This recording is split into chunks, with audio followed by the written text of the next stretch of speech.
Welcome to the Running Network Show. Join us each time as we explore the people, the places, and the events that shape our great sport. Our new Javelin champion right here, new American record holder.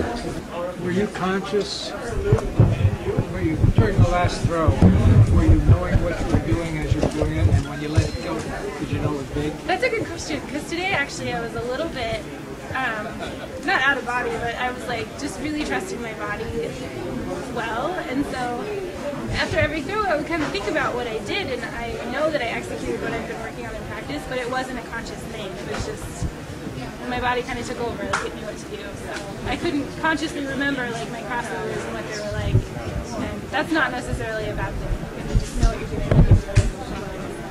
Are there a lot of high school freshmen in Washington gravitating to throw the javelin? There's a better, like, it's picking up. Like when you were there, were you the only one on your team throwing the javelin?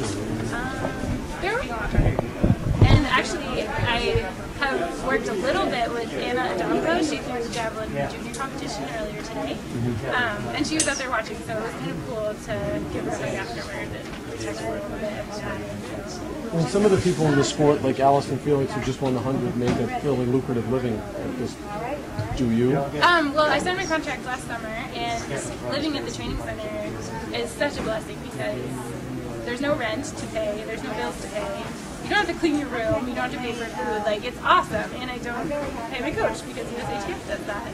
And those are all things that, like, a lot of other people have to deal with. And it's kind of a dorm room situation, so eventually I want to get out of that, but it's just such a good atmosphere to be in my first year out of college because there's so much less distractions than there would be if I was living. And the contract you signed was with ASICS, and it's a full-service contract, or is it just gear, or do they pay you a salary too? Or? I have a salary, it's like quarterly throughout the year, and then there's a bonus structure, and ASICS has an awesome bonus structure, so like the American record is a bonus, and that actually gets added on to my salary for next year too, so it's just amazing. Like, I'm so grateful that I'm with ASICS America because they take such good care of their athletes, and it's kind of a little bit exclusive group, you know.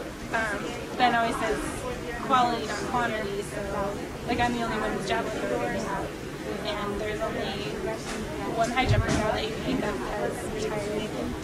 So it's kind of fun. You actually get to know the other people in the ASICS team instead of just being like a vast quantity of athletes. If I may, how much of a bonus do you get?